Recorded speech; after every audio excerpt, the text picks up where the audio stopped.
Vamos a escuchar al apologista Víctor Manuel Banda con un video que él ha grabado que se llama "Se pierde la salvación del cristiano".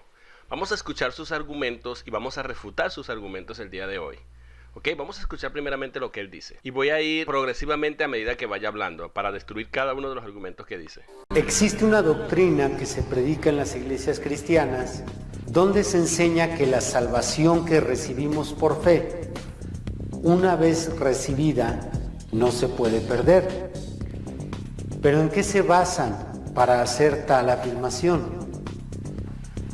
Nos basamos en la Biblia, mi hermano. No nos basamos en ninguna otra cosa. En la Biblia, y lo vamos a demostrar. En Romanos 5:1 dice que hemos sido justificados por la fe. Y justificar significa declarar justo. Un cristiano ha sido declarado justo por Dios. Para que un cristiano pueda perder la salvación, Dios tendría que retractarse de lo que Él ha declarado previamente en su palabra. Claro, esto es un argumento que nosotros usamos, pero el problema que comete nuestro hermano Víctor Manuel Banda es que salta de lo micro a lo macro. Lo macro es el tema de la salvación y lo micro es la justificación, que es un proceso que ocurre al principio de nuestra conversión. Dios nos declara justo por los méritos de Cristo. Así que para que él pueda plantear bien el argumento, para que un cristiano pierda la salvación, cuando nosotros decimos Dios tendría que retractarse de lo que Dios ha dicho, lo que estamos diciendo es que Dios tiene que retractarse de habernos declarado justo. En lo micro, tienes que mantenerte en lo micro. Para que un cristiano deje de ser justificado, Dios tiene que retractarse de lo que Él ha dicho, de lo que Él ha declarado, y por lo tanto la salvación entonces comienza a perderse, o verdaderamente se perdería. Es así como lo tienes que plantear. No saltes de lo micro a lo macro, porque es un problema en el que tú estás cambiando de categoría, un salto de categoría. Vamos a continuar escuchando. Este es un argumento. Otro argumento. Siendo que un cristiano es una nueva criatura, según 2 de Corintios 5:17, para que un cristiano perdiera la salvación, la nueva creación tendría que ser revertida y cancelada. Otro argumento. Y eso es correcto.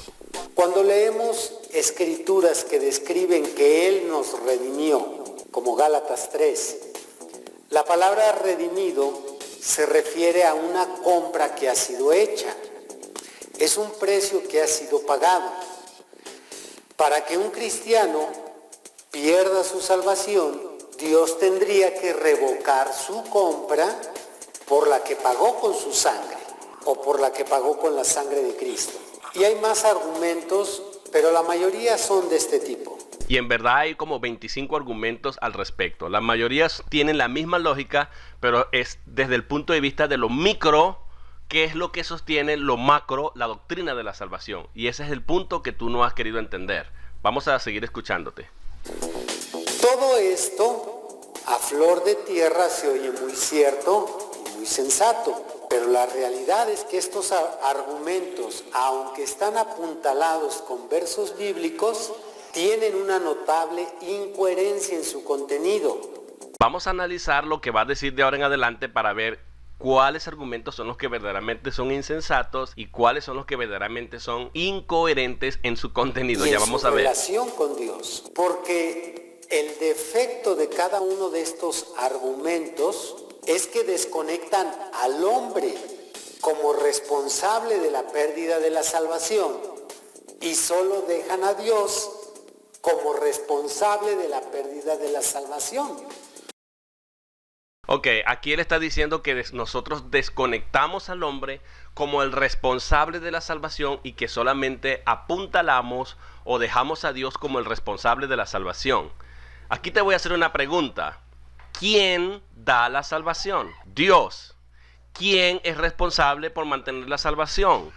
Dios. El punto aquí es, ¿quién inicia la salvación? La inicia Dios. Si Dios inicia la salvación, ¿cómo vas a hacer recaer la responsabilidad sobre el hombre, quien no está pidiendo la salvación, quien no está buscando la salvación? Nadie está buscando la salvación. Dios, en su infinita misericordia, por su infinita gracia, ofrece y otorga la salvación a quien Él quiera y es Él el que obsequia la salvación. Para que la salvación se pierda, Dios es el que tiene que retractarse, no el hombre. Pero vamos a ver lo que Él quiere apuntalar con su lógica. Vamos a ver. Parafraseando estos argumentos, los presentaré de la siguiente manera. Si la salvación se pierde, es como si Dios hiciera mal esto. O si la salvación se pierde, es como si Dios no cumpliera con aquello. O también, si la salvación se pierde, es como si Dios no tuviera poder.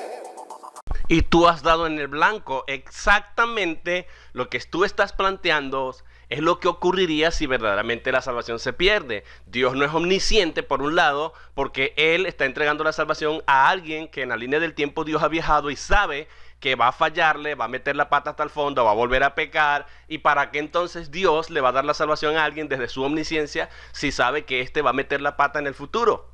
Entonces tu argumento de que la salvación recae sobre la responsabilidad del hombre también, entonces hace que acaba o destruye la omnisciencia de Dios, porque Dios en la línea del tiempo sabe que el hombre va a fallar. Juan dice, primera de Juan 1:8, el que dice que no tiene pecado, si decimos que no tenemos pecado, ¿qué va a pasar, mi hermano? ¿Qué va a pasar? Dice, nos engañamos a nosotros mismos. No nos engañemos, nosotros tenemos pecados. Entonces, si Dios en la línea del tiempo viaja y ve a todas las personas del mundo y dice, bueno, yo a Víctor Manuel Banda le voy a otorgar la salvación, pero él sabe que Víctor Manuel Banda, después que reciba la salvación, él va a pecar eventualmente en la vida. Y entonces, ¿para qué Dios le va a entregar la salvación? Si sabe que él sabe que Víctor Manuel Banda se va a apartar, ya no va a querer más nada con Dios, sabe que no se va a descarriar o lo que sea. Entonces Dios ha desperdiciado su gracia. Ese es el punto aquí. Y la omnipotencia, claro que también todos los atributos de Dios se van a ver afectados porque Dios lo puede todo. ¿Cómo es que si Dios es el que inicia la salvación y otorga la salvación, cómo es que Dios, que es el que comienza todo, no se va a comprometer a sostener si es Él el que comenzó todo? Si Dios es el que comienza la salvación, a menos que tú creas que tú eres el que comienzas la salvación. Si tú eres el que comienzas la salvación, entonces Dios no es tu salvador, sino que tú eres tu propio salvador. Ese es el punto aquí. Porque si Dios dice, bueno, yo voy a salvar a Víctor Manuel Banda y te salva, pero después que te salva dice, bueno, vamos a ver cómo se comporta para ver si lo mantenemos en la salvación o no. Entonces, tú mismo estás atacando la omnipotencia de Dios, porque Dios que inició la obra es como que Dios estuviera atacando su propia omnipotencia. O sea, ¿para qué se lo voy a dar? Voy a desperdiciar mi omnipotencia ahí sobre este cristiano, escogiéndolo sabiendo que este se va a apartar. O sea, yo no lo voy a poder sostener porque va a depender de su voluntad. La voluntad de este cristiano de que se vaya al mundo haciendo aquello y lo otro va a ser más poderosa que mi propia omnipotencia. ¿Te das cuenta? Y ese es el punto aquí. Y la responsabilidad cae sobre Dios, no sobre el hombre, porque Dios es el que comienza la salvación. Es el punto allí. Tenemos que ver quién comienza la salvación, el punto de partida de la salvación. ¿Dios la comienza o el hombre la comienza? Y si Dios la comienza, ¿para qué desperdiciar si sabe que el hombre va a meter la pata hasta el fondo, va a pecar, o se va a apartar como tú dices, o se va a descarriar y ya después no va a querer más nada con Dios? Entonces Dios desperdició su omnipotencia, Dios aprendió del futuro, ignoró que el hombre se iba a apartar, y para qué entonces desperdició una gracia sobre aquellos que escogió. Ese es el punto. Es lo que están intentando decirnos con estos argumentos. Pero el tema de la salvación no solo involucra a Dios, sino involucra al pecador redimido. Ok, voy a pararme aquí. Por supuesto que involucra a dos personas, en eso estoy totalmente de acuerdo. Pero tú mismo lo estás diciendo, involucra a Dios e involucra al pecador que está siendo redimido. En eso también estoy 100% de acuerdo.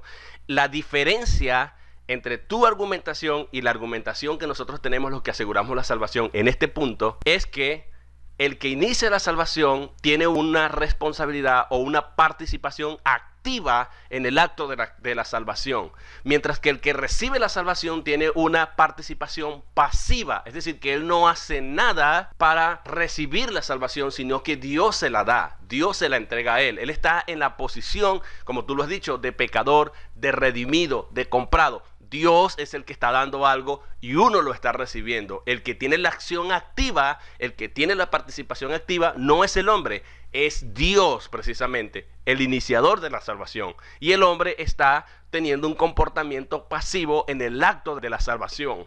Y ese es el punto en el que tú y yo marcamos una diferencia aquí. Hay una gran diferencia. Sigamos escuchando. Esto es, en la salvación hay un Salvador y un salvado. Muy bien, excelente. es verdad. Si lo planteas así y te mantienes allí y eres consistente con esa declaración de que en la salvación hay un Salvador, uno, escucha lo que estás diciendo, un Salvador y un salvado. El Salvador tiene la participación activa, Él es el que está salvando. Y el salvado está en voz pasiva, por eso hasta el adjetivo es un participio, está en voz pasiva y se convierte además en un adjetivo descriptivo. Dios salva y cuando me salva me convierte en un salvado. El que recibe la acción del Salvador es un salvo o salvado, es pasiva la voz. Es decir, que está recibiendo la salvación en forma pasiva. Yo no soy el que me estoy salvando, sino Dios es el que me está salvando y yo estoy recibiendo su salvación. Dios es un salvador, yo soy un salvado. Jamás este salvado se puede convertir en un salvador también, que hacia allá es que tú vas a ir con el argumento y con la lógica que vas a presentar ahora. Porque tú lo estás diciendo muy bien, hay un solo salvador y hay un solo salvado. En eso 100% de acuerdo. Pero el punto es que no vas a ser consistente con lo que vas a presentar ahora. Porque cuando tú comiences a presentar tu argumentación te vas a dar cuenta que el hombre, entonces, después que recibe la salvación, se convierte en un salvador también, de sí mismo. Y lo vamos a ver, vamos a demostrarlo. Uno que ofrece la salvación y uno que la recibe. Son dos. Ok, sí, son dos, te lo vuelvo a repetir. El que ofrece la salvación es el que está teniendo la participación activa y el que la recibe de forma pasiva. Él no está haciendo nada, él no está produciendo, él no es la causa de la salvación. Él es el efecto de la salvación. Dios es la causa de la salvación, el hombre recibe el efecto de la acción salvífica que está dando el Salvador. Sigamos oyendo. Y no uno en el tema de la salvación. Ahí está el punto, dice, son dos y no uno en el tema de la salvación. Es decir que a partir de aquí vas a correr y te vas a alejar distancialmente de la idea de que en el acto de la salvación hay un salvador y un salvado. Y notemos que con la manera con que vas a comenzar a argumentar, el salvado se va a convertir en un salvador y ya no habrá un solo salvador como tú dices, sino dos salvadores. Dios que te salvó y tú que al asumir la responsabilidad de mantener tu salvación, entonces si tú tomas participación activa en tu salvación, entonces tú también te conviertes en un salvador. Entonces jugamos aquí a un 50%. Dios hizo una parte 50% y yo hago un 50% y entre los dos completamos el 100%. Hacia allá vas a apuntalar con tus argumentos. Veamos. Por lo tanto, tenemos que meditar en las posibilidades de ambos y no solo en Dios. Y siendo que estos argumentos manejan una versión probabilística, usemos el mismo parámetro. Vamos a tomar un solo argumento de los mencionados. Ok. Uno solo y llevemos la responsabilidad probabilística en ambos lados. Claro, tienes que tomar un solo argumento porque no puedes tomar 26 cosas que pasan a una persona cuando se convierte, que hemos sido justificados, que hemos sido santificados por el Espíritu Santo, que somos glorificados, que somos sellados por el Espíritu Santo, que somos bautizados con el Espíritu Santo, que nacemos en una nueva creación, que somos nacidos de nuevo, todos que fuimos regenerados, justificados, todos estos 26 cosas que pasan en los cristianos, si comenzamos a revertir el argumento como tú lo vas a tratar de revertir, vas a comenzar a encontrar la falla a tu propia manera de presentar el argumento o de revertir el argumento. No vas a poder porque te vas a dar cuenta que muchas de las cosas que le ocurren al cristiano en el momento en que se convierte a Cristo, en el momento en que recibe la salvación de forma pasiva, muchas de esas cosas que le suceden a él son responsabilidad directa de Dios y no hay manera de que el hombre pueda hacer algo para revertir eso, porque el hombre no ha tenido participación activa. El problema es que tú estás elevando al salvado a la categoría de salvador. Escuchemos. No solo en Dios, sino en el hombre también. Ahí está, o sea, llevemos la responsabilidad, la probabilística, la posibilidad de que la responsabilidad de la salvación no esté solamente en Dios, sino en el hombre también. O sea, ya aquí, con esa afirmación, ha saltado al salvado, lo ha elevado al mismo nivel de categoría que el Salvador. Si Dios, que es el Salvador, que él comenzó diciendo que era un Salvador, en lo que yo estoy de acuerdo, y un salvado, ahora el salvado, al asumir responsabilidad en su salvación, también es Salvador.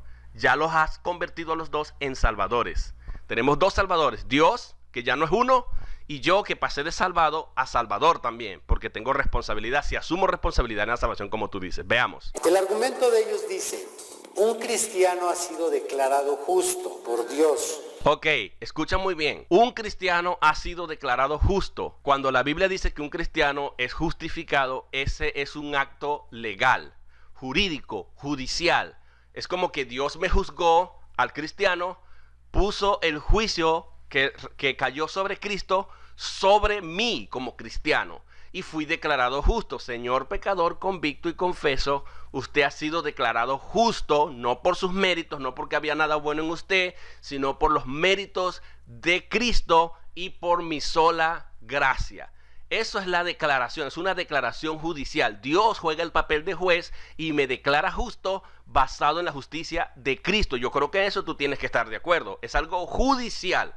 Ahora vamos a escuchar. Es muy importante que entendamos el lenguaje judicial cuando la Biblia dice que somos justificados. Justificados pues por la fe tenemos paz para con Dios. Tenemos, por cierto, que es voz activa en modo indicativo, lo cual indica que la tengo, la tendré y la seguiré teniendo, implicando que mis pecados presentes y futuros están resueltos con el tema de la justificación que Dios ha declarado sobre mi vida. Pero vamos a escuchar.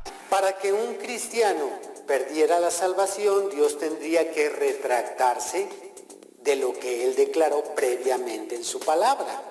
Obviamente, Dios tendría que retractarse, el hombre no. ¿Por qué? Porque el hombre no es el que se ha autodeclarado justo. Vamos a escuchar, ahí está la falla. Este es uno de sus argumentos de quienes afirman que la salvación no se puede perder. Pero, ¿por qué no plantear el argumento de la siguiente manera? Claro, de la manera como lo vas a presentar, sin duda alguna, el salvado ya no es salvado, sino que es salvador. El salvado no es juzgado, sino que es juez. Así vas a terminar elevando al salvado y al juzgado en salvador y en juez. Veamos. Un cristiano ha sido declarado justo por Dios. Ok. Para que un cristiano se pierda o pierda la salvación, el cristiano tiene que retractarse de lo que él aceptó. Ok. En base a lo dicho por Dios en su palabra. Ok, me voy a parar aquí. Exactamente lo que has hecho aquí, Víctor Manuel Banda, es elevar al salvado a la categoría de salvador y al juzgado a la categoría de juez. Si no te das cuenta, eso es exactamente lo que está ocurriendo. Te lo voy a explicar para que lo puedas entender y lo entienda también la audiencia y tu audiencia. Fíjate muy bien, yo te dije que cuando la Biblia dice que nosotros somos justificados por la fe, sencillamente es un lenguaje judicial. Dios, actuando de juez, me ha declarado justo por los méritos de Cristo. Como Dios me ha declarado justo, en el momento en que un cristiano, una persona se convierte a Cristo, él es declarado justo por el juez del universo, por Dios, en los méritos de Cristo. Ahora, si tú vas a una corte acusado de algo porque eres un criminal, porque hiciste algo malo, porque violaste la ley o por lo que sea, y el juez decide declararte justo, después que tú seas librado justo, tú no puedes alegar y decir, no, aunque el juez dijo que yo estoy libre, yo quiero seguir siendo juzgado. Yo quiero declararme a mí mismo injusto. Yo quiero declararme culpable. ¿Tendrá validez legal? ¿Tendrá validez judicial? No, porque no puede haber responsabilidad sobre el juzgado, porque si el juzgado hace eso, sencillamente está siendo él su propio juez. Sube a la categoría del juez que lo ha declarado justo, y ese es el problema. Si lo llevamos al plano macro, el salvado pasó a ser el salvador. Ah, no, ahora yo soy el responsable. Dios me dio la salvación, ahora yo tengo que cuidarla. Entonces, al yo cuidar la salvación, yo soy el salvador. Porque cuando llegue a Cristo, cuando me muera, llegue a Cristo y me salvé, digo, wow, Señor, no sabes cuánto me costó ganar mi salvación. Me tuve que portar así, hacer aquello, hacer lo otro y todo esto para poderme ganar la salvación. Los méritos son míos. Tú tuviste una parte de mérito, pero yo también tuve una parte en los méritos. Así que, vamos, alábame, vamos, celébrame, vamos, Señor, mira, yo logré algo, ¿Ven la debilidad del argumento de nuestro hermano Víctor Manuel Banda? Ahí está el problema. ¿Por qué? Porque una persona después de ser declarada justa, ni el mismo juez lo puede declarar injusto, pues, imagínense. Ni el mismo juez lo puede declarar injusto, y ese es el argumento fuerte nuestro. Dios tendría que retractarse de ese acto judicial de haberme declarado, esa sentencia judicial de haberme declarado justo. Obviamente que Dios no va a hacer eso porque Él no se va a retractar, porque Dios lo que dice y lo que de su palabra no va a volver atrás. No va a caer por tierra. Ese es el punto, ese es el argumento fuerte nuestro que blinda nuestra salvación desde un plano micro, desde la justificación, para que nosotros estemos anclados sobre ese acto de declaración justa que Dios ha hecho de nosotros en los méritos de Cristo y no llevándolo a la responsabilidad del hombre, porque el hombre jamás puede ser juez. Ese es el punto aquí. Hay una debilidad muy grande porque nuestro hermano Víctor Manuel Banda, está elevando al salvado, a Salvador, al juzgado, a la categoría de juez. Y muchos no se dan cuenta de eso, pero eso es lo que está ocurriendo. ¿Por qué decir que es Dios quien se retracta y no el hombre? Obviamente que no podemos decir que Dios no se retracta porque nosotros no afirmamos que Dios se retracta, nosotros lo ponemos en forma probabilística. Dios tendría que retractarse. Nosotros no decimos Dios se retracta porque entonces afirmaríamos la pérdida de la salvación. Nosotros lo que decimos es que Dios no puede ir en contra de su palabra, de lo que Él mismo ha dicho, de lo que Él mismo ha declarado. Él no puede hacerlo. Si Dios lo hace, entonces Él ha acabado con su omnisciencia. ¿Acaso no sabía que yo iba a meter la pata, que yo iba a pecar, que yo me iba a ir y que yo no iba a querer nada con Él? O si después que me ha salvado y me ha declarado justo, ¿para qué ahora me va a declarar injusto? Yo lo tendría que acusar, pero Señor, ¿acaso tú no sabías? Acabaste tú con tu omnisciencia. O tú no tuviste el poder para salvarme, tú me ofreces una salvación, pero una salvación condicionada.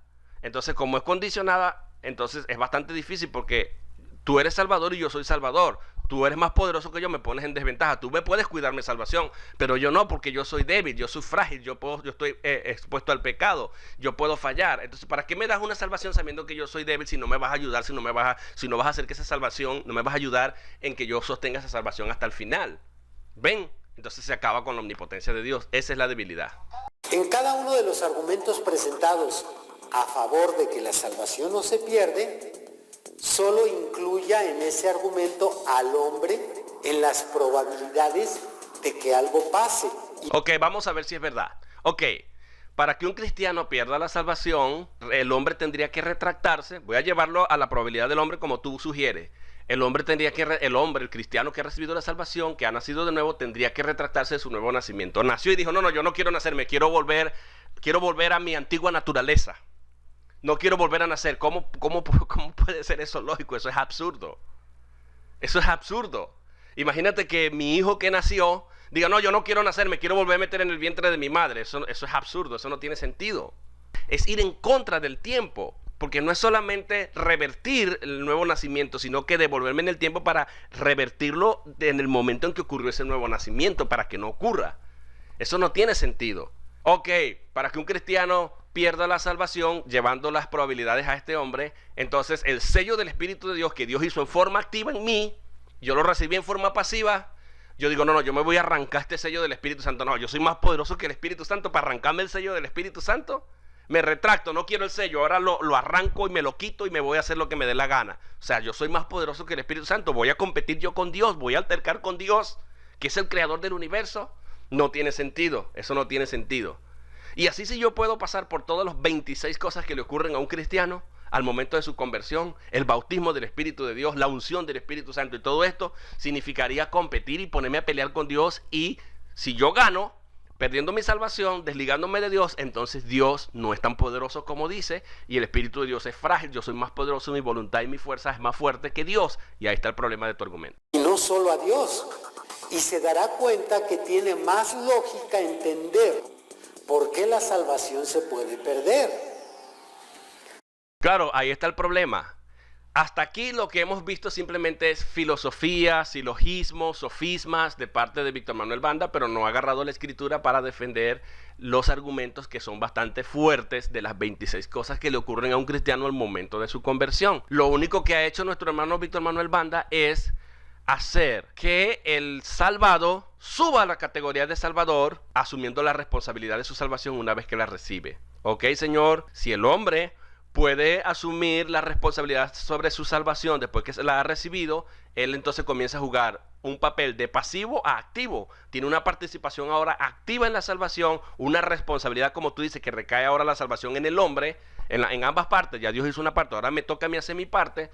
Entonces el hombre es salvador juntamente con Dios, y ya no hay un solo salvador y un salvado, sino que los dos somos salvadores. Y ahí está la parte débil de tu argumentación también, aparte de que nosotros estamos atacando la omnipotencia y la omnisciencia de Dios y todo el absurdo razonamiento que estás tratando con tu filosofía de confundir y hacernos creer que nosotros nos comemos esa carnada. Pero no es así. Estos argumentos son muy débiles Y ya pueden ustedes darse cuenta que la responsabilidad no puede caer sobre el hombre, porque una de las cosas que también hay que considerar aquí, señor Víctor Manuel Banda, es la gramática del idioma griego. Si Dios salva, cuando Dios salva, el que recibe la salvación en voz pasiva, él recibe un adjetivo, una calificación, una descripción de parte de Dios. Salvador, salvado. Esta condición de salvado nunca puede subir a la categoría de salvador. Nunca puede competir con el que está salvando, el que está iniciando la obra. Y esa es la parte que tú no quieres entender. Y tú lo que has hecho con este razonamiento, este sofisma, este silogismo, es hacer subir al salvado a la categoría de salvador, al pasivo a la categoría de activo. Y con el único ejemplo que pusiste de la declaración judicial de justo, que el cristiano ha sido declarado justo, al llevar la responsabilidad sobre el hombre, entonces ese justo, ese juzgado ha pasado a la categoría de juez. No has probado nada, sencillamente tus mismos argumentos te han refutado. Voy a seguir con la segunda parte en otro video.